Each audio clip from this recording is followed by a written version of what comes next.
Hey guys, how you doing? Good to have you here tonight, and I want to thank y'all. First and foremost, I want to thank God for waking me this morning with the blood running warm through my veins without any alcoholic drugs in my system. And thank you guys for your time and sitting down and hearing this business proposal that I put together over the last 7 weeks.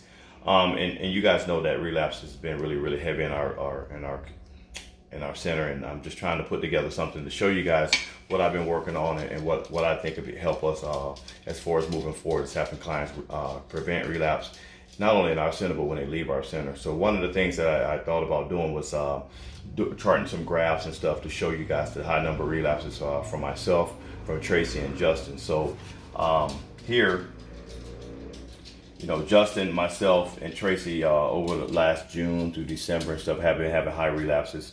You know, Justin had about 6 or 7. Tracy's had about 8 or 9. I had about 6 or 7. But the relapse problem, based off this graph, shows that, you know, maybe we could do something different. And what I did, I came up with some proposed solutions to try to combat the situation of relapse. What I have here is the proposed solution. It's relapse prevention groups, craving medications, food cards while in treatment, and client behavior contracts. There's 4 criteria there, but the main one is the craving medications. And I think the craving medications like the Vivitrol and naltrexone are the most effective for relapse because of the desire. It stops the desire for the clients want to use. And basically with the clients meeting with the doctor during intake and us presenting that information to the doctor, I think the craving medications, based off this chart, was the highest percentage that we had that can prevent relapse. I also like relapse prevention groups that came in second because being an alcoholic and addict myself, I get to present my personal experiences to the clients more so than we have the book stuff. So I thought that was pretty effective too. And the third thing was food cards while in treatment. The food cards will help the clients, you know, basically do their own basic needs, actually help them get out there and get on their own and do things on their own, help them with some budget skills and take away from those habits and things that they used to get. We don't allow them to get cigarettes and stuff like that. Only food items with those things. And I think with them being able to do that, it sets them up for success moving forward. It kind of gives them an idea of being on their own.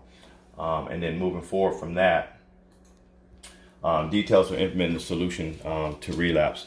I basically have client progress notes, client group notes, medical doctor notes, client testimonies about the craving medication. And I think the client's testimonies about craving medication is important because if the clients see other clients using the naltrexone and Vivitrol, then it just puts a little bit more emphasis on the importance of it and how it can be effective for those guys who are not interested in taking that intervention. And then we also have weekly staff meetings where I think we can talk about the medication, we can talk about the relapse groups, we can talk about the food cards and so on and so forth to help our clients get a good idea of understanding that we're trying to do the best for them.